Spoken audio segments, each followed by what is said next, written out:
আল্লাহ পাক বলেন হারাজম মিনহু লিতুনযিরা বিহি, এ কোরআন প্রচার করবেন, মানুষের কাছে সতর্ক করবেন এইটা দিয়ে। কিন্তু একটা বিষয়, এই যে সদরিকা আছে, এ কোরআন প্রচার করতে গিয়ে, তাফসীর করতে গিয়ে আপনার মনের ভেতরে যেন কোনো সংকীর্ণতা কাজ না করে, দ্বিধা দ্বন্দ্ব ভয় ভীতি এগুলো আপনার কাছে যেন না আসে। কারণ কোরআন প্রচার করতে গেলে এরকম কিছু আসবে, এটা আমি আল্লাহ জানি। হারাজন শব্দের ব্যাখ্যা পেয়েছি তাফসীরে আমি দুইটা। এক নাম্বার, হে নবী, আপনি যখন কোরআন প্রচারে যাবেন, তাফসীর করে শোনাবেন, দেখবেন অনেক মানুষ এমন সামনে বসা আছে, তারা কোরআনের বক্তব্য না বোঝার কারণে মন খারাপ করবে। এ ধরনের মানুষ দেশে নেই।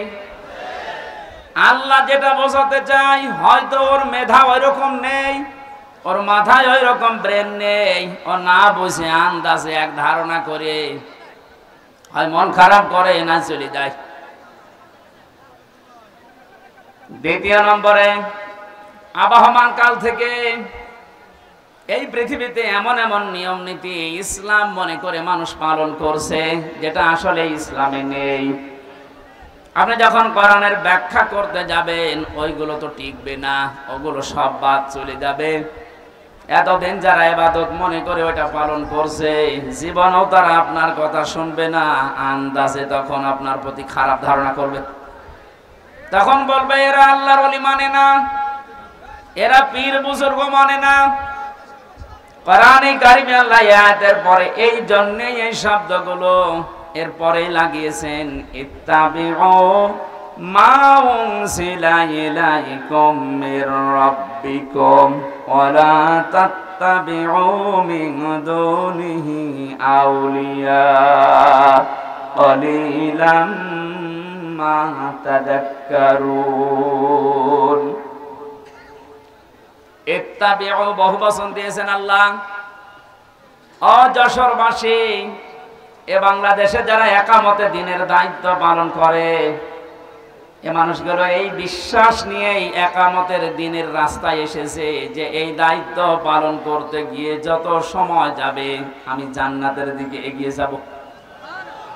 এটা অন্তত যারা করছে, তারা যদি নাও করে, আমি করি ব্যক্তিগতভাবে, দিন কায়েমের জন্য একামতে দ্বীনের দায়িত্ব পালন করতে যে সময়টুকু অর্থ যা কিছু ব্যয় হবে, আমার মেধা যোগ্যতা বক্তৃতা সব আমাকে জান্নাতের দিকে এগিয়ে নেবে।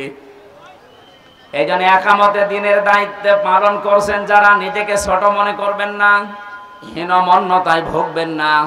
আমি গ্যারান্টি দিয়ে যেতে পারি, আপনাকে আল্লাহ কোনোদিন জাহান্নামে দেবে না। কারণ দিন কায়েম করার জন্য যারা চেষ্টা চালায়, ওদের আর যাই করুক আল্লাহ জাহান্নামে দেবে না। এটা তো আমি বানালাম। আল্লাহ পাক বলেন, হাল আদুল্লুকুম আলা তিজারাতিন তুনজিকুম মিন আযাবিন আলীম। ওহে যারা ঈমানের দাবি করো, আমি কি এমন একটা ব্যবসার কথা বলে দেব যেটা করলে তোমাদেরকে জাহান্নামের আগুনে যাওয়া লাগবে না, যন্ত্রণাদায়ক আযাব থেকে আল্লাহ তোমাদের বাঁচিয়ে দেবে। এই ব্যবসার কথা বলতে গিয়ে আল্লাহ যে সমস্ত জিনিসের নাম দিয়েছেন, তার 3 নাম্বার এইটা। এই পৃথিবীতে আল্লাহর দ্বীন কায়েমের জন্য যারা জান আর মাল দিয়ে চেষ্টা চালায়, আল্লাহ পাক বলেন যালিকুম খায়রুল লাকুম, এইটাই ভালো কাজ। আমি আজকে 500টা ভালো কাজের ব্যাখ্যা করার জন্য বাঘারপাড়ার খাসুরাতে বসেছিলাম, কিন্তু ওদের সময় কভার করেনি। একটা মাত্র ভালো কাজের ব্যাখ্যা ওখানে দিয়েছে। আল্লাহ যে আহসানু আমালার কথা জানিয়েছেন, যে আমি ভালো কাজ তোমাদের কাছ থেকে দেখতে চাই। এই পৃথিবীতে আল্লাহর দৃষ্টিতে যত ভালো কাজ আছে, তার 1 নাম্বার কাজ হচ্ছে আনাকিমুদ্দিন, দিন কায়েম করা। কোরআনে এরকম 500টা আছে।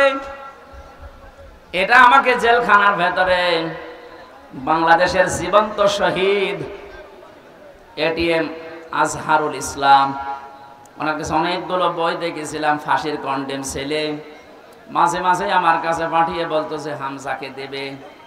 এগুলো যেন পড়াশোনা করে বাইরে মানুষদেরকে ডেলিভারি দিতে পারে। আল্লাহর ওই বান্দাকে আল্লাহ যেন দ্রুত আমাদের ভেতরে ফিরিয়ে দেন, বলেন আমিন। তা জীবন্ত শহীদ লোকটা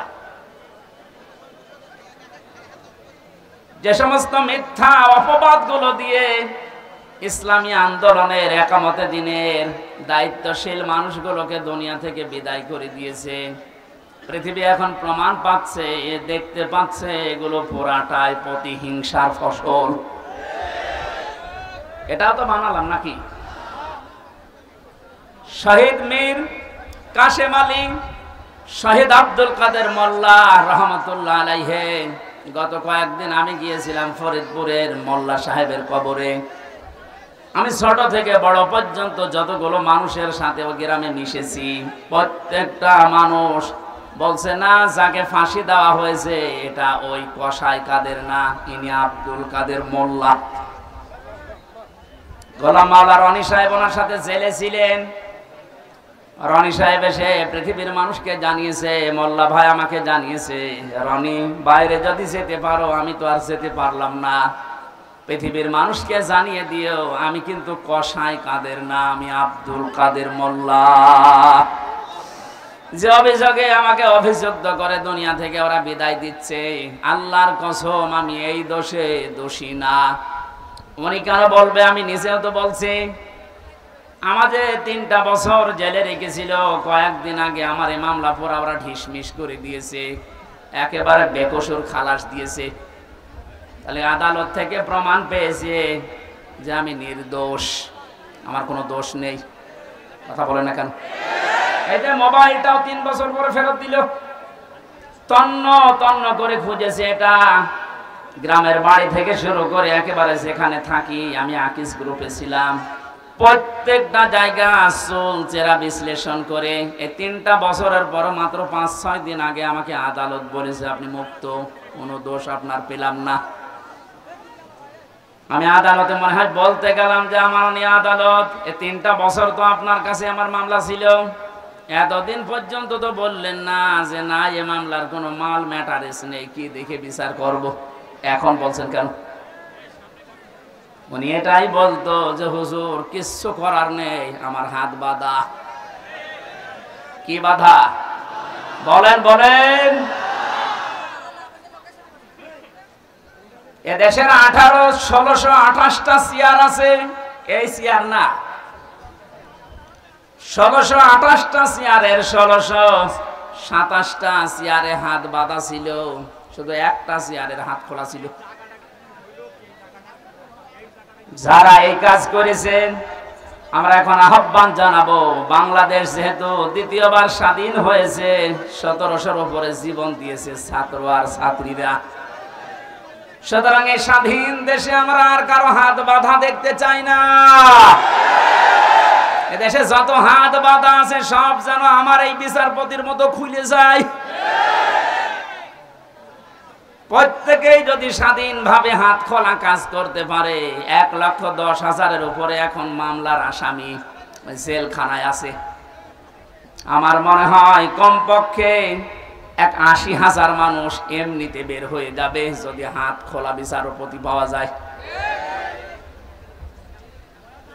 আমি আশা করছি 3টা বছর আমাকে যেভাবে করেছিল, একামতে দিনের দায়িত্বে যারা ছিলেন আমার মনে হয় তাদেরকেও এইভাবে করেছিল।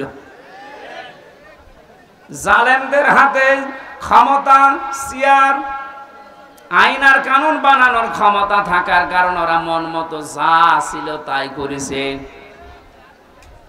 আমারটা যেমন বেকসুর খালাস পেয়েছি, আল্লাহর কসম যেগুলো মারা গেল, শহীদ হয়ে গেল, এ মানুষগুলো জীবিত থাকলে কেউ বেকসুর খালাস পেয়েছে। তো কোরআনের পাখি শহীদ আল্লামা দেলাওয়ার হোসেন সাইদি রহমতুল্লাহ আলাইহি, অনেকে বলছে উনি মারা গেছে। কে বলেছে মারা গেছে? ওনাকে মেরে ফেলা হয়েছে।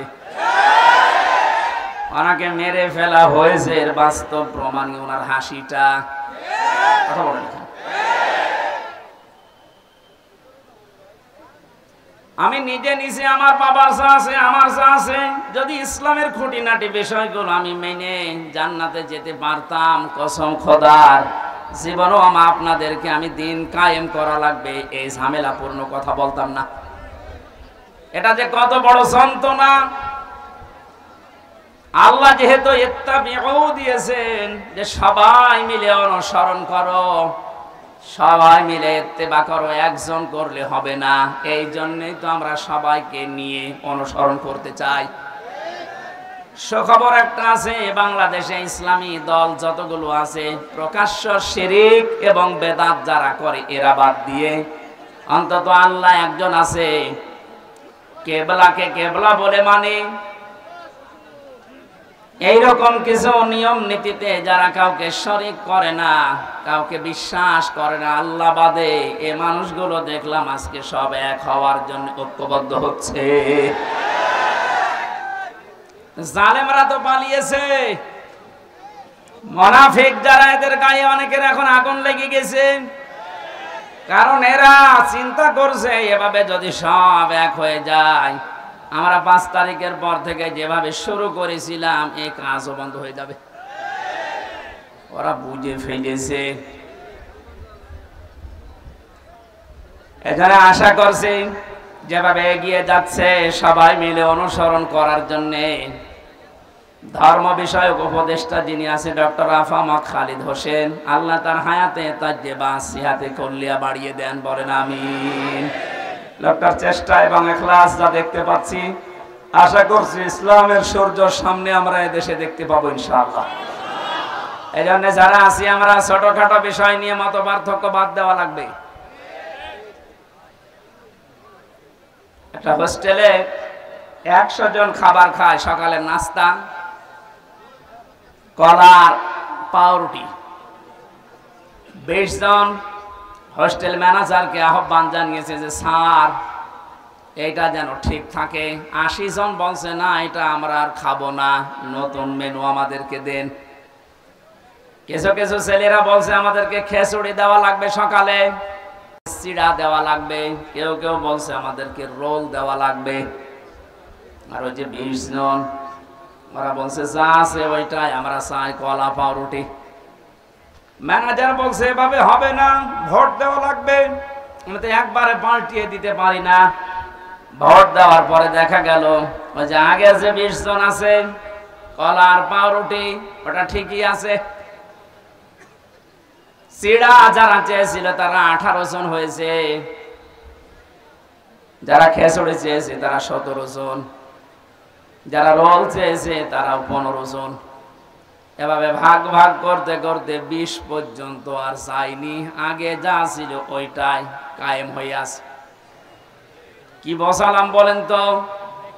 এদেশে 20 জন মাত্র এখন আগের যে সিস্টেম গুলো ছিল ওইটাই চালু রাখতে চাচ্ছে, কিন্তু আমরা এখন 80 জন পাল্টিয়ে গেছে। এই কথা বলছেন? আমরা এই 80 জন মিলে এখন যদি এই ছোটখাটো বিষয় নিয়ে মত পার্থক্য করি, কিয়ামতের আগে আমরা 20-এর উপরে যেতে পারবো না। এই জন্য সব বাদ দেওয়া লাগবে। কার কয় কলি টুপি, কার লম্বা টুপি, কার জব্বা, কার সিরা, কে হাত বাঁধে, কে মোনাজাত করে, এগুলো সব বাদ দেন। আল্লাহ একজন আছে, রাসূল আমার নেতা, এই বিশ্বাসে যারা বিশ্বাসী তারা আমরা এখন 80 জন। আরো জোরে আমরা কোন বিষয় নিয়ে আর সামনে ঝামেলা যেন না করে। 80 জন যদি ঠিক থাকতে পারি, ভোট যদি 80টা এক জায়গায় পড়ে, ওরা তো 20 জন চালিয়ে আসছে আগে থেকে, কিয়ামত পর্যন্ত ওরা আর বাড়বে না, কারণ আমাদের বরদোয়া লেগে আছে। রাব্বিলা তাদার আলাল আরদি মিনাল কাফিরিনা দাইয়ারা ইন্নাকা ইনতাদারহুম ইউদিল্লু ইবাদাকা ওয়ালা ইয়ালিদু ইল্লা ফাজিরান কাফফারা। বলেন আল্লাহু আকবার। হযরত নূহ দোয়া করেছিলেন, মাবুদ বহু চেষ্টা চালিয়েছি 9.5 বছরে 900 বছর ধরে, এ মানুষ ভালো হয়নি। তোমার কাছে আমি শেষ পর্যায়ে বরদোয়া দিলাম, এদের আন্ডা বাচ্চা পর্যন্ত যেন জমিনে না থাকে, কারণ যেইটা থাকবে ওইটা দিয়ে তোমার বান্দাদেরকে গোমরা বানাবে। আমরা এই 53 বছর কোরআনের পাখি প্রায় 50 বছর চেষ্টা চালিয়েছে, কিন্তু জালেমদের পরিবর্তনের কোন সুযোগ ওরা গ্রহণ করেনি। কথা বলে না কেন? চেষ্টা তিনি কম চালিয়েছিল। অধ্যাপক মতিউর রহমানও চেষ্টা চালিয়েছে, বহু কায়দায় উনি বুঝিয়েছে আপনাদের।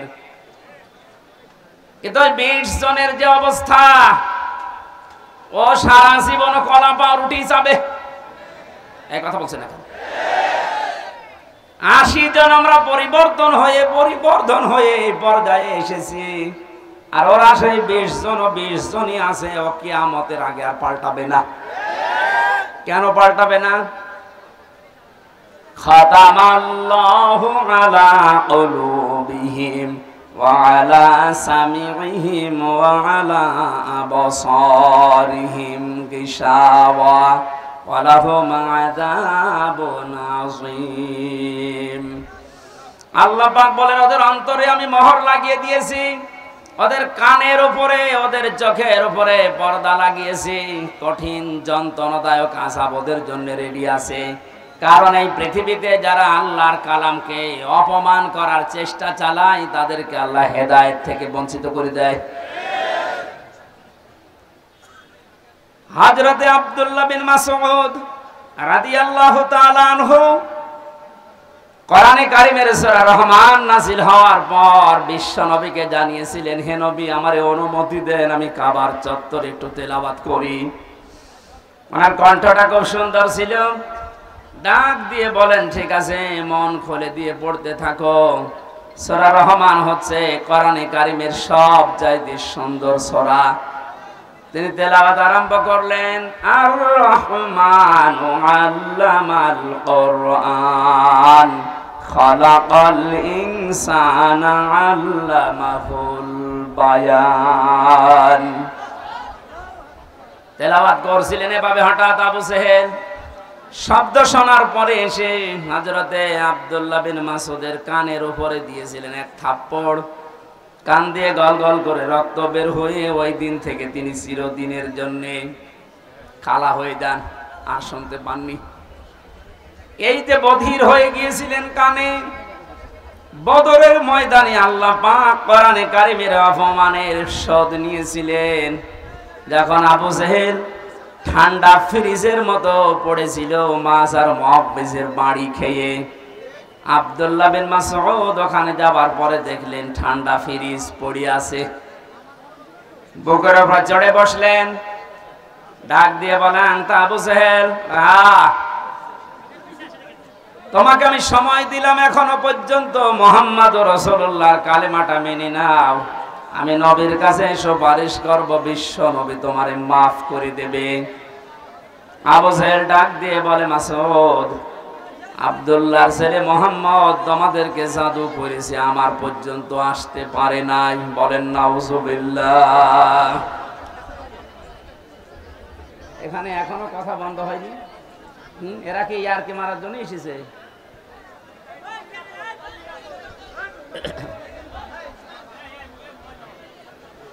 আমার ভাইরা, হযরত আব্দুল্লাহ বিন মাসউদ দৌড় দিলেন নবীজির রওজার কাছে। তাবর ভেতরে দেখেন বিশ্ব নবী মুহাম্মদুর রাসূলুল্লাহ হাত তুলে মোনাজাতে লিপ্ত আছে। তিনি দেখলেন মোনাজাত যখন চলছে, আমি আরেকবার যাই। ওই যে যারা পড়ে আছে এখনো মরে নাই, ওদের ভেতরে গিয়ে দেখলেন আবু জেহেল এখনো খাচ্ছে। ডাক দিয়ে বলে, তোরে সময় দিয়েছিলাম, আরেকবার দিলাম, বল। ও আবার একই কথা জানিয়েছে। তিনি আরেকবার ঘোড়া দিয়ে এসে বললেন, বল। এবার আরেকটু বাড়িয়ে বলেছে, আব্দুল্লাহর পোলা মুহাম্মদ তোমাদেরকে জাদু করেছে, আমার পর্যন্ত আসতে পারে নাই। পরে আমি এখনো যদি পাই, এখনো টুকরা টুকরা করব। হযরত ইবনে মাসউদ বললেন, না, এতক্ষণ তোরে সময় দিয়েছিলাম, আমি আর সময় দিলাম না। তুই যখন মুহাম্মদুর রাসূলুল্লাহর উপরে এই দাবি তুললি, তোরে আমি শেষ করে দেব। তরবারি বের করে গলার ভেতরে লাগিয়েছেন। আবু জেহেল ডাক দিয়ে বলে, মাসুদ কি করবি এখন? আলাদা করব। ওই সময় বলেছিল আলাদা করবি কর, আমার গলাটা একটু বড় করে কাট, দেশের মানুষ যেন দেখে বোঝে যেটা নেতার মাথা। মরে যাচ্ছে, তার তেজ কমছে না। আমার মনে হয় এই দেশে এই 5 তারিখের পরে অনেক আবু জেহেলকে আমরা এখনো পর্যন্ত দেখতে পেয়েছি, পাচ্ছে, মরে যাচ্ছে, তেজ কমছে না। খাতামাল্লাহু আলা কুলুবিহিম, আল্লাহ কলবের উপরে মেরে দিয়েছেন একেবারে মোহর। এর ভালো হওয়ার কোনো পরিবেশ নেই। ইবনে মাসউদ চিন্তা করলেন, এর মাথাটা যদি নবীজির তাবু পর্যন্ত নিয়ে যেতে পারি, নবী আমার জন্য দোয়া করবেন। তিনি মাথা ধরে টানলেন, 2 হাত দিয়ে দেখে নড়ে না। চিন্তা করলেন মাথা এত ভারী হয়ে গেল কি করে? কাছে যে রশি ছিল, তরবারি দিয়ে কানের ছিদ্রি একটা, ওর ভেতরে বান্ধন দিয়ে তিনি টানতে আরম্ভ করলেন, দেখে না, নড়ে না। কি মাথায় এত ভারী হয়ে গেল কি করে? 2 কান ছিদ্রি করলেন, 2 কানের ভেতরে রশির অগ্রভাগ 2টাই ঢুকিয়ে যখন সুন্দর করে বাঁধন দিয়ে অপর ভাগ ধরে টান দেওয়া আরম্ভ করলেন, এবার মাথা নড়া আরম্ভ হয়েছে। চিন্তা করেন, এতক্ষণ পর্যন্ত মাথা টান দিয়েছি, নড়ে না, এখন নড়ছে কোন কারণে? আল্লাহ রাব্বুল আলামিন বোঝাতে চেয়েছে, মাসউদ আমার কোরআন কাবার সামনে তেলাওয়াত করার কারণে এই লোকটা তোর কানের উপরে থাপ্পড় দিয়ে একটা কান নষ্ট করে দিয়েছিল। আমি আল্লাহ আজকে তোর হাতে ওর 2টা কান নষ্ট করে দিয়ে প্রতিশোধ নিলাম। পরকালে কি করব এটা আমি আল্লাহ জানি। আমি যেটা বোঝাতে চাচ্ছিলাম, এই পৃথিবীর ময়দানে কোরআনে কারিমের গায়ে যারা হাত দেয়, অপমান করার চেষ্টা করে কোরআন কেন্দ্রিক কোন বিষয়ের সাথে, আল্লাহ পাক কিন্তু দুনিয়াতে তাদের শাস্তি দিয়ে দেখিয়েছেন। কমেল্লাই মন্দিরে যারা দেবতার পায়ের কাছে কোরআনে কারিম রেখেছিলেন, আজ কিন্তু ধরা পড়ে যাচ্ছে। দশ ছাপিয়েছে ইসলামী আন্দোলন যারা করে, একামতের দিন যে এরা করেছে, দুনিয়া উল্টিয়ে যাবে। কখনো একামতের দিনের কোন নেতা কর্মী দেবতার পায়ে কোরআন রাখবে আমি বিশ্বাস করি না। ওরা হেফাজত ইসলামের উপরে চাপাতে চেয়েছিল যে কোরআন এরা মে মাসের 5 তারিখে আগুন লাগিয়েছে। এটা এখন প্রমাণ হচ্ছে আগুন দিয়েছে কে? আপনাদেরকে হেদায়েত থেকে বঞ্চিত করে দিয়েছে আল্লাহ এমনিতেই না, প্রমাণ এইটাই। কারণ কোরআনের উপরে যারাই হাত দেয় তাদের কপাল আল্লাহ নষ্ট করে দেয়। আমার ভাইরা, আমরা সবাই মিলে অনুসরণ করব। কারণ হচ্ছে আমি একা একা অনুসরণ করার কথা আল্লাহ এখানে দেননি, বহু বচন দিয়েছেন। এজন্য সবাইকে নিয়ে অনুসরণ করতে চাচ্ছি।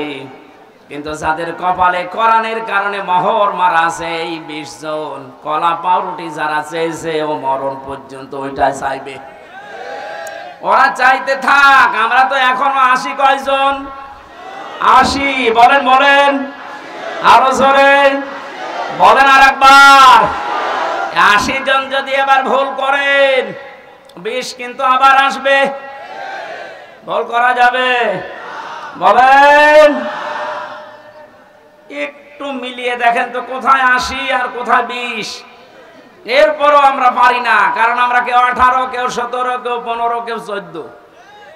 আর ওরা যেহেতু আবাহমান কাল থেকে আসতেছে ওই 20। আমরা আর এই 17, 18, 19-এ থাকবো না, আমরা এখন 80 হয়ে যাবো ইনশাআল্লাহ। সময় যেহেতু সামনে আসছে, আমরা 80 হব না 20 থাকবো ইনশাআল্লাহ। এটা করতে হলে সবাই মিলে আজ অনুসরণ করা লাগবে আল্লাহ যেটা দিয়েছে। তার নাম কি? বলেন, বলেন। আল্লাহ পাক আয়াতের পরবর্তীতে জানিয়েছেন, ওয়ালা তাত্তাবিউ মিন দুনিহি আউলিয়া। কোরআন বাদ দিয়ে পৃথিবীর কোন ওলি আল্লাহর অনুসরণ করার দরকার নেই। প্রশ্ন আসতে পারে, আল্লাহ কি তার ওলিদের বিরুদ্ধে? না।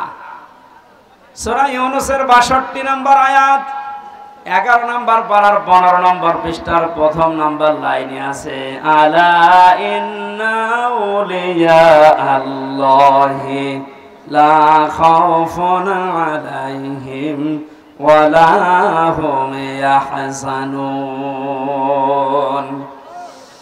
আল্লাহ পাক বলেন কোনো ভয় নেই, কোনো চিন্তা নেই আমার ওলি যারা, তাদের কোনো ভয় চিন্তা নেই।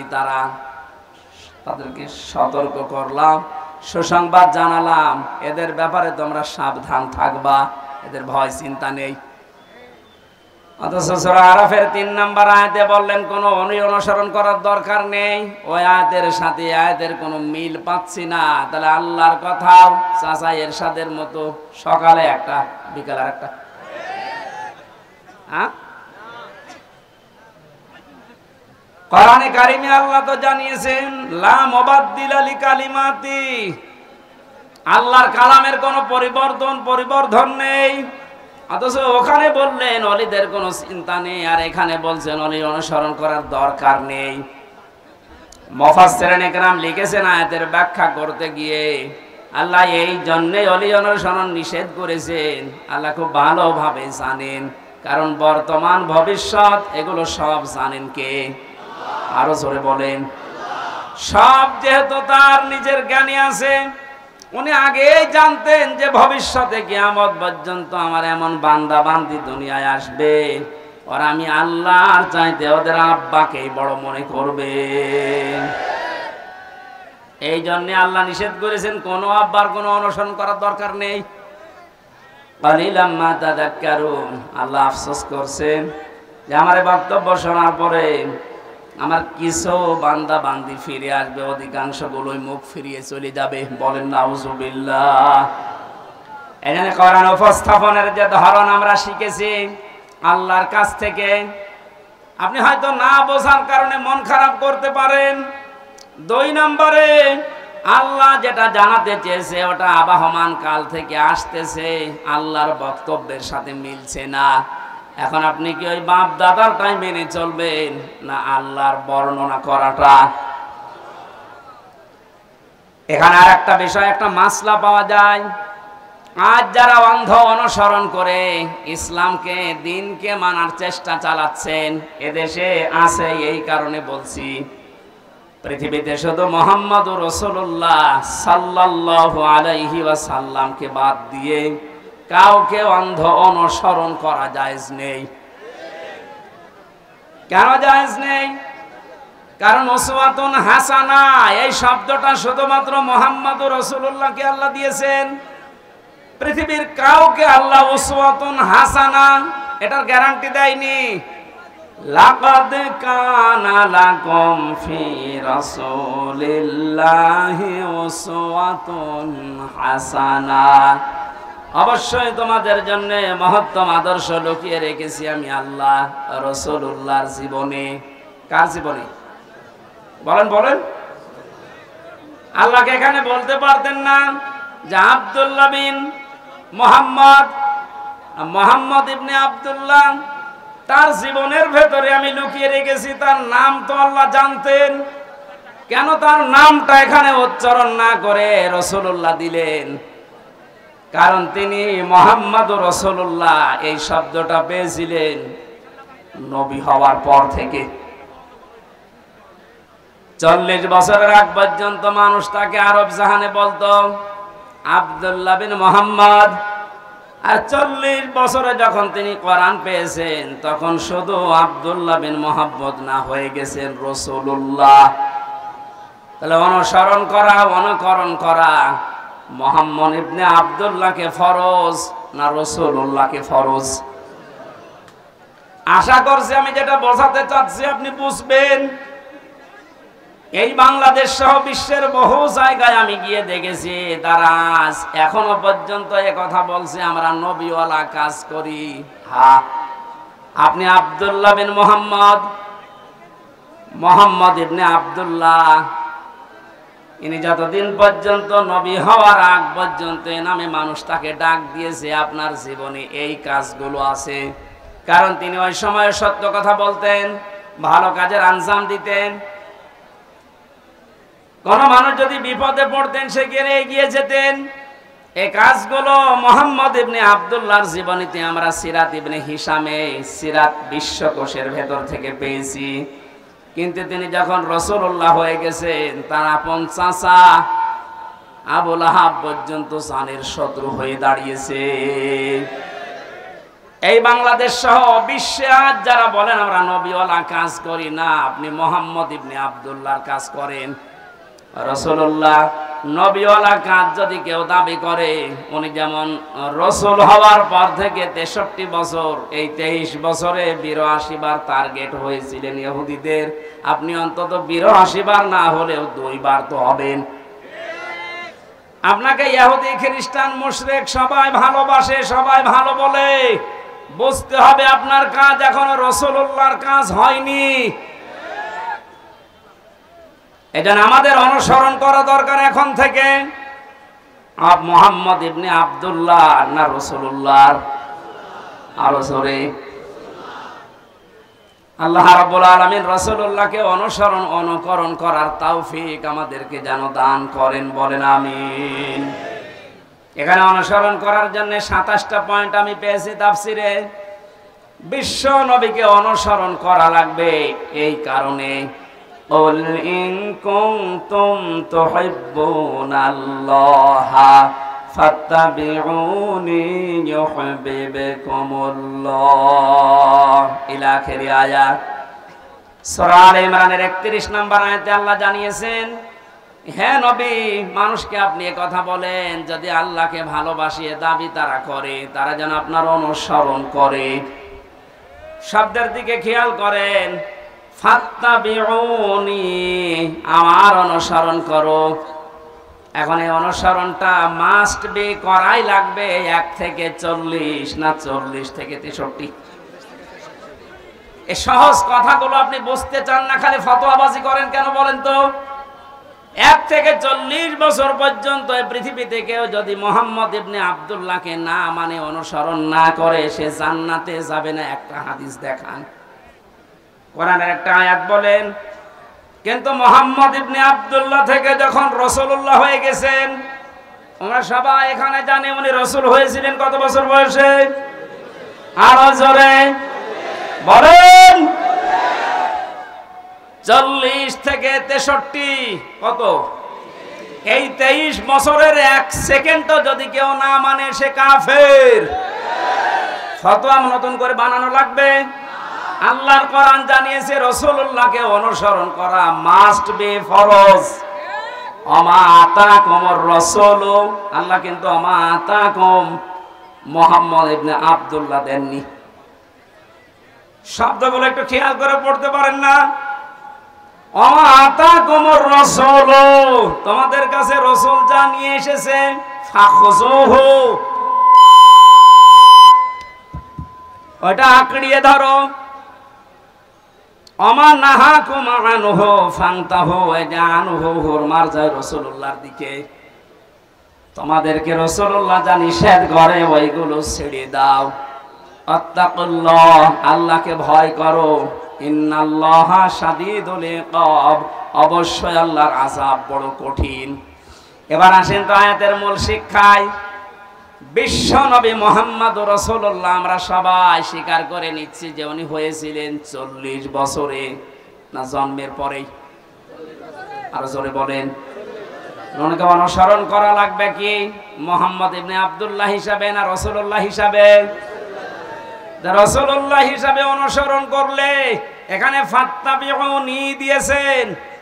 আল্লাহকে ভালোবাসিয়ে দাবি যদি করে থাকো, এখানে ইহুদি খ্রিস্টান বৌদ্ধ 4500 ধর্মের লোকেরা আছে, প্রত্যেকেই তার দেবতা বলেন, ভগবান বলেন, গড বলেন, যাই বলেন, সবাই কিন্তু বোঝাতে চায় কাকে? বলেন বলেন। কিছু রূপক জিনিস হয়তো তারা বানায়, কিন্তু আসল কিন্তু আল্লাহ। আপনি হিন্দুদের বিপদে পড়লে দেখবেন রূপক যে 12 মাসে তারা পূজা করে, 33 কোটি দেবতা ওদের, একটা রূপক পূর্ণ বিশ্বাস ওদের নেই। ওদের বিশ্বাসও একজন আছে। আমার তো অনুষ্ঠানগুলো ভারতে বেশি থাকতো আগে, 17, 18, 19 সালে আমি ভারতেই বেশি ছিলাম। দেখেছি ওই সমস্ত জায়গায় বিপদে পড়লে হিন্দু ড্রাইভার আমার যে চালিয়ে নিয়ে যেত কলকাতায়, ও বেটা হিন্দু মানুষ, ভগবানকে ডাকা বাদ দিয়ে বিপদে পড়লে, চরম বৃষ্টি যখন, তখন বলছে উপরওয়ালা একজন আছে। আমার বাস্তব জীবনে আমি দেখেছিলাম চরমনায়, বরিশালে যখন ছোটবেলায় যেতাম, ওই সময় তো ব্রিজ ছিল না, নৌকায় যাওয়া লাগতো, লঞ্চে যাওয়া লাগতো। একবার ওঠার পরে দেখি বিশাল ঝড় উঠেছে। আমরা যারা মুসলমান পড়ছি লা ইলাহা ইল্লাল্লাহ লা ইলাহা ইল্লা আনতা সুবহানাকা ইন্নী কুনতু মিনাজ জালিমিন। সামনে দেখলাম দাদা আর দাদি বসে আছে হিন্দু, ওরা পড়ছে লা ইলাহা ইল্লাল্লাহ। বললাম দাদা চেহারা দেখে মনে হচ্ছে অন্য ধর্মের, মুসলমান হয়েছেন কবে? বলছে না মুসলমান হয়নি, কালিমা পড়লেন। যে ঝড় উঠেছে ও কালী দুর্গার কাজ না, আল্লাহ রাখবে। ওরাও জানে যে একজন আছে, কথা বলেন ঠিক কিনা? যে যে ধর্মে তার নতুন নতুন রূপক অর্থে বানিয়ে নিয়েছে, কিন্তু আসল একজন আছে, এ কথা সবাই যেহেতু বলছে, আল্লাহ এই কথাই জানাতে চাচ্ছেন, তোমরা যারা বলো আল্লাহ তোমাকে ভালোবাসে, তোমাকে আমরা মহব্বত করি, আল্লাহ বলছেন এই কথার দাবি পূরণ করার জন্য ফাত্তাবিউনি, আমার রাসূলের অনুসরণ করা লাগবে। কি করা লাগবে? এবার আমার প্রশ্ন এখানে যারা জ্ঞানী মানুষ তাদের কাছে, এই অনুসরণ কি আংশিক না পূর্ণাঙ্গ? আরো জোরে বলেন।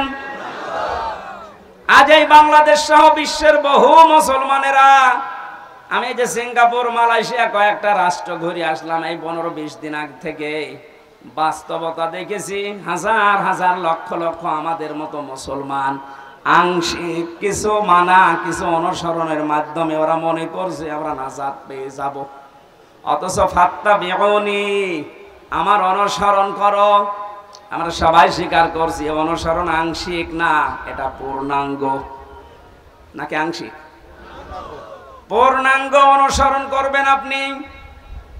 এখন অনুসরণ যখন আরম্ভ করবেন, আল্লাহ বলেন ওয়ায়াগফির লাকুম যুনুবাকুম, দুইটা জিনিস আমি দেব। এক নম্বরে জীবনের যত অপরাধ আছে, জামবন না দিয়ে যুনুব বহু বচন দিয়েছেন। আপনি যদি অনুসরণ করা আরম্ভ করেন, আপনার জীবনে দুইটা পুরস্কার আল্লাহ দেবে। যত গুনাহ ছিল পেছনে, সব আল্লাহ রাসূলের অনুসরণের কারণে মাফ করে দেবে। দুই নম্বরে আল্লাহ পাক যদি কাউকে মাফ করে দেয়, তার জন্য বানানো জান্নাত দেবে। এই কথা মানেন তো? এবার আসেন আমার মূল শিক্ষাটাই। এই বাংলা সহ বিশ্বের যত মুসলমানেরা আজ আমরা আংশিক অনুসরণ করে মনে করছি যে না আমরা আল্লাহর ভালোবাসা মহব্বত পেয়ে গেছি। আপনি হয়তো নামাজে রাসূলকে মানেন, রোজাতে রাসূলকে মানেন, হজ করতে গিয়ে রাসূলের অনুসরণ মতো হজ করেন, যাকাত দিতে গিয়ে রাসূলুল্লাহর অনুসরণ করেন, বিশ্বনবী যে বিচার করেছিলেন কোরআন দিয়ে সেইটাই আপনি আর রাসূলকে মানেন না, তখন মেনে নিয়েছেন ব্রিটিশকে। আরো আসতে বলেন।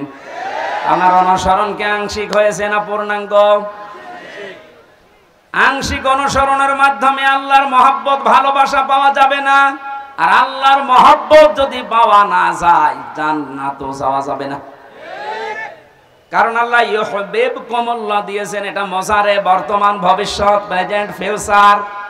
কোন মানুষ যখন পূর্ণাঙ্গ অনুসরণের জন্য সিদ্ধান্ত নিয়ে লেগে পড়বে, আল্লাহ পাক বলেন আমিও তাকে ভালোবাসা শুরু করব। এখানে কত জ্ঞানী মানুষ আছেন আপনার বিবেকের কাছে? আপনার আমার প্রশ্ন, আপনার শরীর থেকে শুরু করেন, এই 3.5 হাত বডি, আপনার পরিবার, আপনার সমাজ, আপনার রাষ্ট্র, আপনার আন্তর্জাতিক নীতি তাকান, সব জায়গায় অনুসরণ যদি পূর্ণাঙ্গ আপনি না করেন, আল্লাহর কোরআন বলছে আপনাকে আল্লাহ এখনো ভালোবাসা আরম্ভ করে নাই। তাহলে এই আয়াত অনুযায়ী বাংলাদেশে হাজার হাজার পীর আল্লাহর ভালোবাসা এখনো পায়নি। বেশি বলে ফেললাম? আশা করছি আমি যেটা বোঝাতে চেয়েছি এখন থেকে আর অপূর্ণাঙ্গ না, আমরা পূর্ণাঙ্গ অনুসরণ করতে চাই রাসূলুল্লাহকে। আজকের আমার তেলাওয়াত কি তো আয়াত ওইটাই, সূরা ইউনূস 25 নম্বর আয়াত, কোরআনে কারীমের 10 নম্বর সূরা, এটা 11টা রুকু আছে, 109টা আয়াত আছে। মক্কায় নাযিল হয়েছে, একটা আয়াত আর একটা আয়াতের আংশিক পড়েছি। আল্লাহ রাব্বুল আলামিনও জানিয়েছেন। এবার আমি তাফসীর আকারে শুরু করছি, জবান খুলে পড়েন। আউযু বিল্লাহি মিনাশ শাইতানির রাজিম, বিসমিল্লাহির রহমানির রহিম।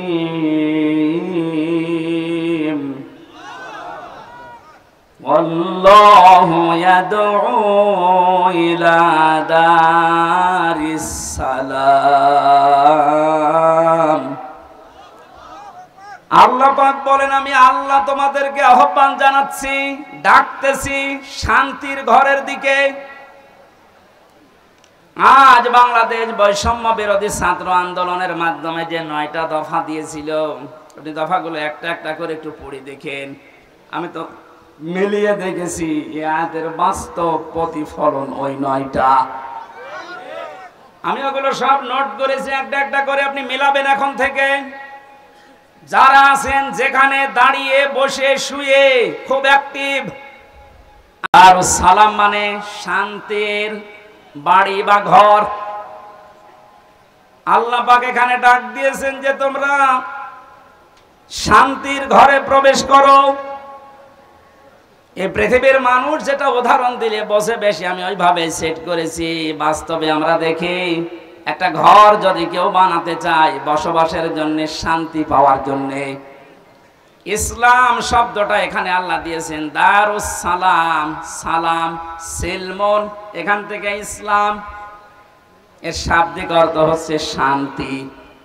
কিন্তু কেউ যদি সুখ পেতে চায়, এর আলাদা একটা আরবি শব্দ আছে রহাতা, রহাতুন।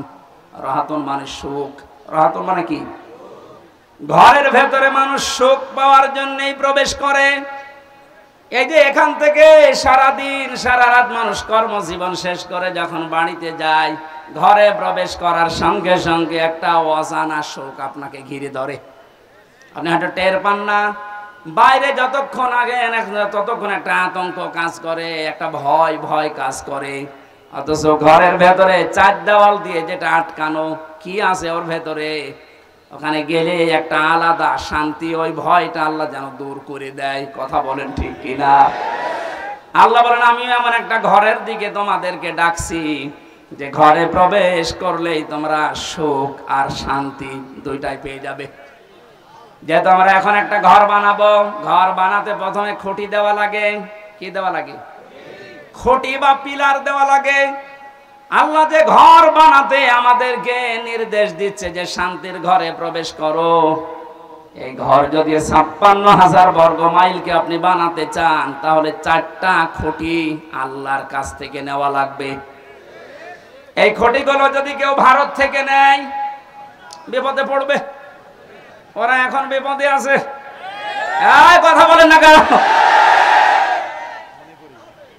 ওরা বহু চেষ্টা চালিয়েছিল ওই সময় পাকিস্তান থেকে আমাদের এই চেষ্টাকে ভাগ করার জন্য। ওরা যেমন সাহায্য করেছে 7 সিস্টারের মাধ্যমে ওদের দেশকে ভাগ করার জন্য, আমরাও সাহায্য করব। চালান আমরা শোধ দিয়ে দেব। আপনি যা করিয়েছেন আমরা ওইটাই করব।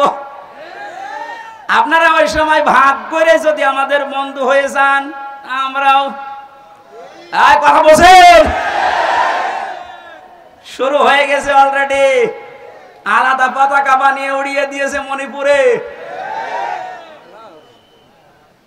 খেলা হবে না, খেলা আরম্ভ হয়ে গেছে।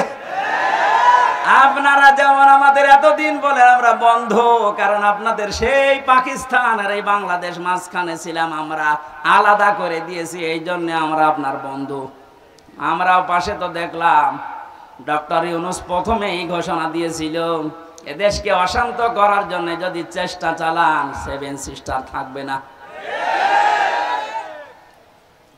মানে যদি নাও করে, ওনার পেছনে যে দেওয়াল আছে তারা হয়তো একটু কাঁটি নাড়াচ্ছে। এটা আন্তর্জাতিক যে বিষয়গুলো আমি এখানে বলতে চাচ্ছি না। যাই হোক, আমি এতটুকু টাচ দিলাম, ওরা আমাদেরকে পাকিস্তান থেকে আলাদা করে যদি ওরা বন্ধু হয়, ওদেরকে আমরা এই 7 সিস্টার 7টা অংশে ভাগ করে বন্ধু হব। আমরা তো আর ওরা একটা করেছিল, আমরা 7টা করে দিচ্ছি। আমরা আরো বড় বন্ধু না?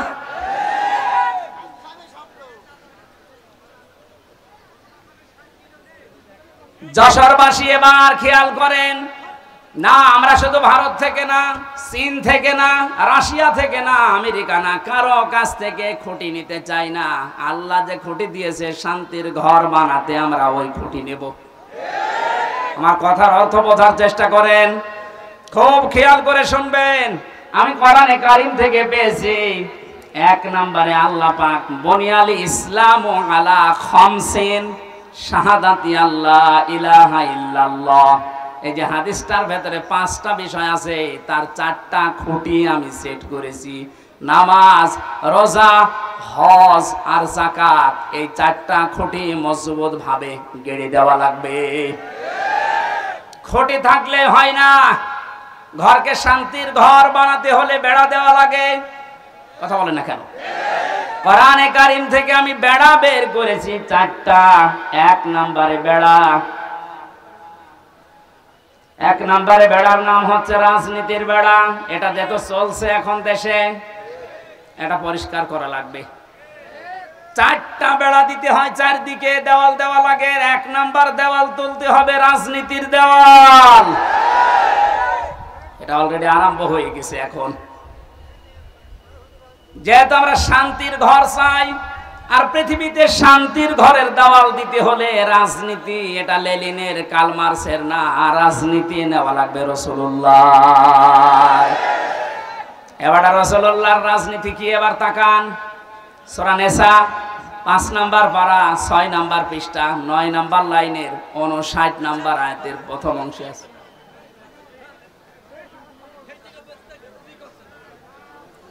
শেষ করে দেব না? ওই লোকটাকে তুলে আমার চেয়ারে বসিয়ে দেব।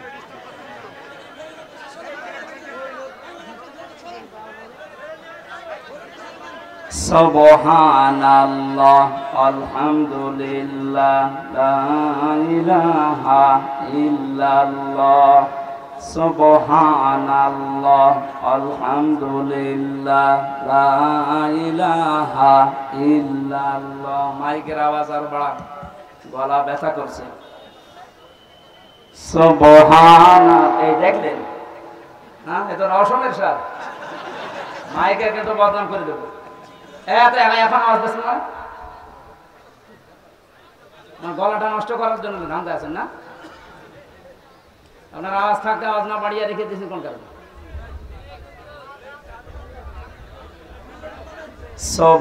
সুবহানাল্লাহ আলহামদুলিল্লাহ লা ইলাহা ইল্লাল্লাহ।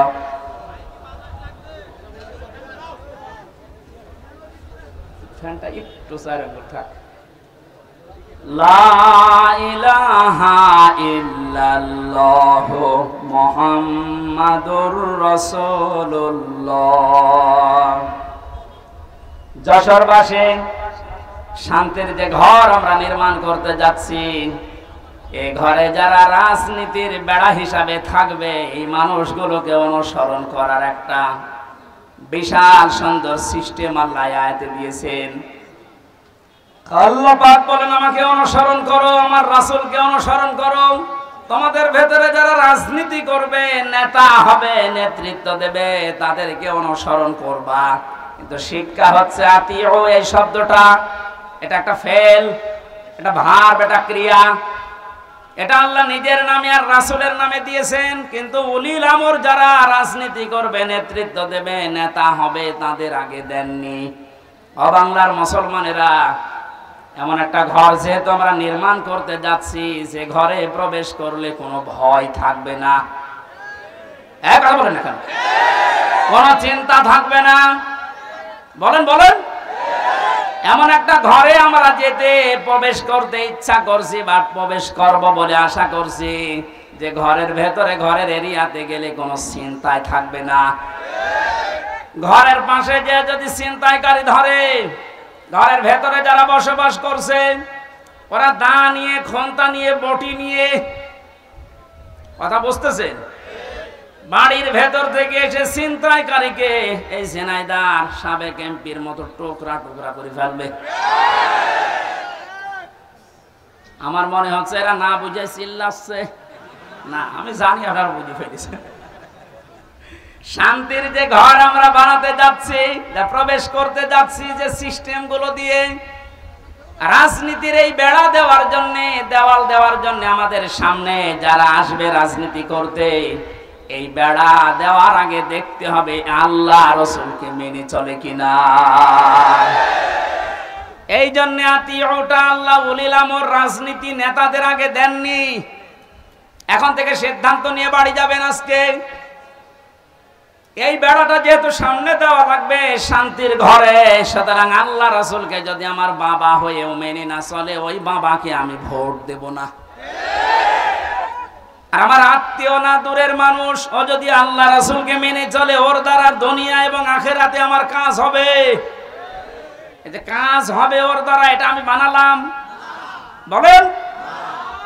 সূরা নিসা 5 নাম্বার পারার 10 নাম্বার পৃষ্ঠার 12 নাম্বার লাইনের 85 নাম্বার আয়াতে আছে, মাইয়াশ ফাআশাফাআতান হাসানাতাই ইয়াকুল্লাহু নাসীবুম মিনহা ইলা আখির আয়াত। দলিলগুলো লম্বা করছি না, গরমে আমার ভেতরে ঘেমে যাচ্ছে, জন্য তাড়াতাড়ি করছি।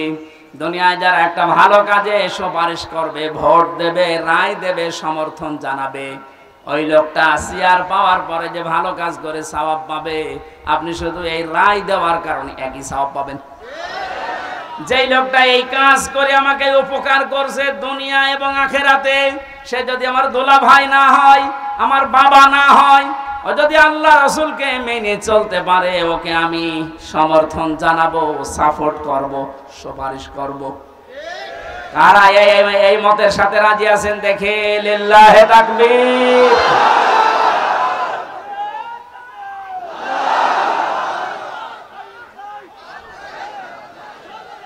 এই কথা বোঝার চেষ্টা করেন।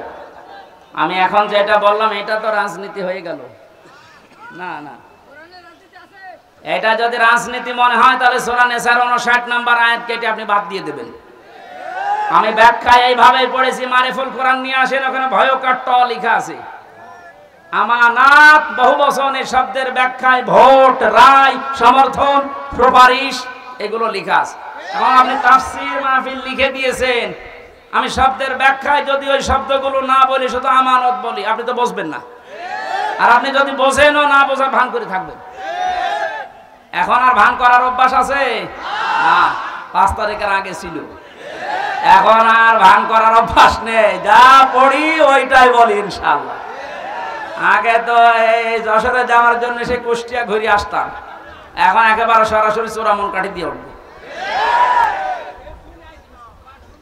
রাজনীতির বেড়াটা ঠিক করবেন আশা করছি। 2 নম্বরে বেড়ার নাম পেয়েছি আমি সমাজনীতি, 3 নম্বরে পরিবার নীতি, 4 নম্বরে আন্তর্জাতিক যে নীতিটা আছে এইটা। এবার আমি 3টা বেড়ার কথা বললাম। পারিবারিক নীতির যে বেড়া, আমি ব্যাখ্যায় যাব। আর কয়েকটা জিনিস লাগে ঘর বানাতে। আমরা দেখি শুধু বেড়া দিলে ঘর হবে না, ছাউনি দেওয়া লাগবে, চাল দেওয়া লাগবে, ছাদ দেওয়া লাগবে। গ্রাম্য মানুষ যারা ঘর বানায় 4 চালা ঘর, এদিকে একটা, এদিকে একটা, ওইদিকে একটা, এইদিকে একটা, চাল লাগে কয়টা? আমি কোরআনে কারিম থেকে 4টা চাল বানিয়েছি। 1 নম্বরে ইমানের চাল। যদি কেউ শুধু ছাদ দিতে চায়, পুরা ইমানটা দিয়ে ঢেকে দিলেই সম্ভব, আর অসুবিধা নেই। যদি 4টা চাল কেউ দিতে চায়, কোরআন জানিয়েছে সৎকর্মের চাল দেওয়া লাগবে, যুদ্ধনীতির চাল দেওয়া লাগবে, সমাজনীতির চাল দেওয়া লাগবে। এই চালগুলো যদি একটা একটা করে কোরআন যেভাবে দিতে জানিয়েছে ওইভাবে আমরা দিতে পারি। শুধু চাল দিলেই হবে না, ঘরে প্রবেশ করার জন্য একটা দরজা লাগবে। আল্লাহ পাক যে দরজার ঘোষণা দিয়েছেন কোরআনে, লা ইলাহা ইল্লাল্লাহু মুহাম্মাদুর রাসূলুল্লাহ। আল্লাহর এই শান্তির ঘরে যদি কেউ প্রবেশ করতে চান, তাহলে এই কালেমা পড়ে এই দরজা দিয়ে প্রবেশ করা লাগবে। গত পরশুদিন আমার চুয়াডাঙ্গা ছিল, স্বামী স্ত্রী দুইজন এই দরজা দিয়ে অলরেডি প্রবেশ করেছে। এর কয়েকদিন আগে ছিল গাইবান্ধা, সরঞ্জিত নাকি নাম যেন, এই লোকটা এই দরজা দিয়ে আল্লাহর এই শান্তির ঘরে অলরেডি প্রবেশ করেছে। প্রতিদিন প্রতিনিয়ত আজকেও দেখলাম 26 জন আল্লাহর এই কালেমা পড়ে এই দরজা দিয়ে অলরেডি শান্তির ঘরে ঢুকে পড়েছে। আমরা তো আগে থেকেই ঢুকে বসে আছি। তাহলে আল্লাহ যে ঘর বানাতে বললেন, এই ঘরের দরজার নাম কালেমা। নাম কি?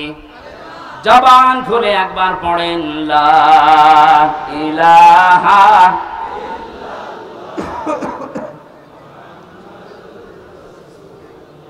ঘরে এবার প্রবেশ করছি যারা, এ ঘরে প্রবেশ করতে হলে আংশিক পা দিয়ে আর এক পা বের করে রেখেছি, শান্তিতে থাকতে পারবেন।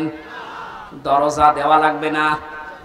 বলেন, দরজা যদি কেউ দিতে চায়, কোরআনে কারীম জানাচ্ছে, ইয়া আইয়ুহাল্লাযীনা আমানু দুখুলু ফিস-সিলমি কাফা। সূরা বাকারা 208 নম্বর আয়াতের প্রথম অংশে আছে, ও হে ঈমানদারেরা, তোমরা যদি সত্যি শান্তি পেতে চাও, আমি যে ঘর দিলাম ইসলামের, এখানে আংশিক প্রবেশ করবা না, পুরোপুরি প্রবেশ করো। জোরে বলেন আল্লাহু আকবার। ঘরে প্রবেশ করে যদি দেখেন জ্বালানা নেই, থাকতে পারবেন? আরামে ঘুমাবেন, দরজা বন্ধ, জ্বালানা দিয়ে চুরি হয়ে যাবে। আল্লাহ পাক এজন্য জানিয়েছেন, এই ঘর শান্তিময় রাখতে হলে আগে জ্বালানা ঠিক করো।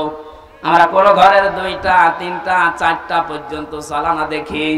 কোরআনে কারীম থেকে আমি জ্বালানা পেয়েছি, এদিক থেকে বাতাস ঢুকবে, ওই দিকে বের হয়ে যাবে। 2টা, একটা মুআমালাত আর একটা মুআশারাত। আমিরে জামাত ডক্টর শফিকুর রহমান যেটা এখন অলরেডি আরম্ভ করেছে, এই কথা বলছেন, শান্তির এই ঘরে থাকতে হলে জ্বালানা লাগবে। আর একটা দিলে হবে না, একটা জ্বালানা দিলে বাতাস একদিকে প্রবেশ করে দম বন্ধ হয়ে যাবে। এটা যেন বের হতে চাই, এই জন্য আমাদের মুআমালাত মুআশারাত ঠিক করা লাগবে। মানে ভারতকে জানিয়েছেন, আপনাদেরকে আমরা বন্ধু হিসাবে পেতে চাই। চীনের রাষ্ট্রদূত সেদিন যে প্রশংসা করেছেন, জালেমরা তো নেই, অনেক মুনাফিক এখন চলে যাচ্ছে। কত বিচক্ষণ লোক আপনি জানেন। আমি ছিলাম তার সাথে 4 দিন, বাস্তবতা দেখেছি। লোকটারে মাথা না, এটা একটা ম্যাগনেট। আপনি 20 বছর পরে যেটা বুঝবেন, আল্লাহ ওনাকে 20 বছর আগে ওইটা বোঝার মতো তৌফিক দিয়ে দিয়েছেন। ওনার যে স্যাক্রিফাইস, ওনার যে বিচক্ষণতা, যে তাওয়াক্কুল ভেতরে আছে, আর যে ইখলাস নিয়ে উনি কাজ করে, আমার আল্লাহ মনে হয় এই কারণে ওনাকে আস্তে আস্তে তুলে দিচ্ছে। আপনি যত ষড়যন্ত্র করেন রুখতে পারবেন না। ওনার প্রতিটি পদক্ষেপ আমার মনে হয় তাহাজ্জুদের নামাজ পড়ে সিদ্ধান্ত নিয়ে তারপরে করেন। জেলখানায় যতদিন আমি দেখেছি, আমার তো সেজদা ছিল 2 মিনিট 2.5 মিনিট, আর ওনার সেজদা ছিল 1 ঘন্টা 1.5 ঘন্টা। মানে সেজদায় সে মনে হয় কাঁদতেন যে, আল্লাহ আমাকে আরো ছেলে মেয়ে বেশি দাও, আমার সম্পদ আরো বাড়িয়ে দাও। কি করেছে 1 ঘন্টা 1.5 ঘন্টা সেজদায় বসে বসে। এমন এমন কিছু উনি এই যে বছরের পর বছর জেল খাটার মাধ্যমে চেয়েছিলেন, আমার আল্লাহ ওই চাওয়াগুলো জিনিস এখন আস্তে আস্তে ওনাকে দিয়ে দিচ্ছে। জালেমরা বিদায় নিয়েছে, মুনাফিকদেরকে বলবো আপনি থামেন, পারবেন না। কারণ ওনার যে মুআমালাত, ওনার যে মুআশারাত, যে বিচক্ষণতা। কোথায়? কুষ্টিয়ায় 3 জন হাসপাতালে ভর্তি আছে। কুষ্টিয়ার জেলা আমির জানে না, উনি আছে কক্সবাজারে। ওখান থেকে জেলা আমিরকে কল দিয়ে বলছে, 3 জন আপনার জেলায় হাসপাতালে কিছুক্ষণ আগে অ্যাক্সিডেন্ট করে পড়ে আছে, আপনি কোথায়? আপনি বলেন তো তার দূরদর্শিতা কত দূর। সেরকম একটা জেলা না, 64টা জেলা বাংলাদেশে।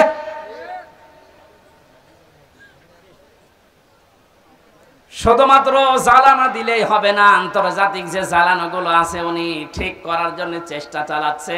আল্লাহ যেন ওনাকে নিজের কুদরত দিয়ে পরিচালিত করেন, বলেন আমিন। শুধু জ্বালানা থাকলেও ঘর ঠিক থাকে না, ভেন্টিলেটর লাগে। কথা বলছেন না কেন? ভেন্টিলেটর লাগবে না আলো বাতাস প্রবেশ করার জন্য, ডিশের তার লাগানো লাগবে না, বিদ্যুতের তার লাগানো লাগবে, ওয়াইফাই তার লাগাবেন, নাই তো আপনি আন্তর্জাতিক বিশ্ব নিয়ে খেলবেন কি করে, জানবেন কি করে। এই জন্য ভেন্টিলেটর লাগবে কমপক্ষে 2টা 4টা। আল্লাহ রাব্বুল আলামিন কোরআনে কারিমে এমন সুন্দর সুন্দর ভেন্টিলেটর দিয়েছেন। সূরা আলে ইমরানের 85 নম্বর আয়াতে আছে, সূরা আলে ইমরানের 83 নম্বর আয়াতে আছে, সূরা আলে ইমরানের 19 নম্বর আয়াতে আছে। সুবহানাল্লাহ বলতে পারেন নাই? আমার গলা ব্যথা করছে, এজন্য দলিলগুলো শুধু নাম বলছি। এভাবে যদি ঘর আমরা একটার পরে একটা পয়েন্টে যে সাজালাম, এগুলো একটা করে এখন ব্যাখ্যা আরম্ভ করব। আমার যে প্রথম ঘরের খুঁটির পরে যে চাল আমরা দিয়েছিলাম, নামাজের ব্যাখ্যা, রোজার ব্যাখ্যা, হজের ব্যাখ্যা, যাকাতের ব্যাখ্যা, একটা একটা করে খুঁটির ব্যাখ্যা দিলে এরকম 4 দিন লাগবে। আপনারা এগুলো সব কম বেশি জানেন, এই জন্য এই খুঁটিগুলো আমার বলার দরকার নেই। কয়েকটা চালের কথা, কয়েকটা বেড়ার কথা, দেওয়ালের কথা আমি বলছিলাম, তার ভেতরে একটা রাজনীতির বেড়া আমরা ঠিক করব তো ইনশাল্লাহ। বাস্তবে যে দেখবেন আল্লাহ রাসূলকে মানি না, ও আমার পীর হলেও ওরে মানি না, আমার বাবা হলেও মানি না, আমার ভাই হলেও মানি না। আল্লাহ রাসূলকে মেনে চলে ও যদি এখানে বাড়ি না, আমার আত্মীয় না, কারণ এই বেড়া আমার দেওয়া লাগবে। এরপরের বেড়ার নাম পারিবারিক জীবনের বেড়া। এ বেড়ায় হাজারো মানুষের আমাদের ঠিক নেই, এখানে অনেক আলেম পর্যন্ত আছে। আমি বাস্তবে দেখেছি তাদেরও পরিবারে খাস পর্দা হয় না। আমি শপথ নেওয়ার জন্য গত 8 তারিখে 8 দিন আগে আমিরে জামাত এসেছিল কুষ্টিয়ায়, আমার ডেট ছিল ওই দিন। 120টার উপরে আমার প্রশ্ন করিস পারিবারিক জীবন নিয়ে, যে প্রশ্নগুলো ছিল প্রায় 17-18টা। সারা দেশে আমি ওয়াজ করে বেড়াচ্ছি, সারা দেশে আমি ঘর চেয়ে বেড়াই, অথচ আমার ঘরে টিন নেই। আমার যেগুলো প্রশ্ন করেছে মিথ্যা তো বলা যাবে না, বাস্তবে একেবারে সত্য সত্য মিলিয়ে দেখলাম না, মিলছে না।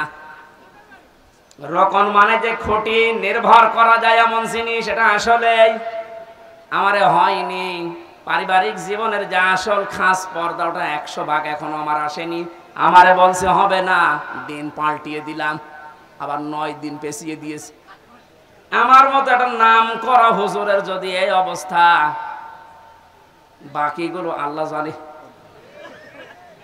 আমাদের পারিবারিক জীবনের যে পর্দাটা, এটা অনেকে নফল মনে করে, অনেকে গুরুত্ব দিতে চায় না।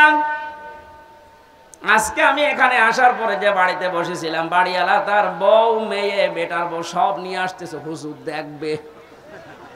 এইটা তো হালকা জায়েজ আছে। হ্যাঁ, মেয়েদের পর্দা পারিবারিক জীবনে যে ফরজ, এটা অনেকে জানেই না।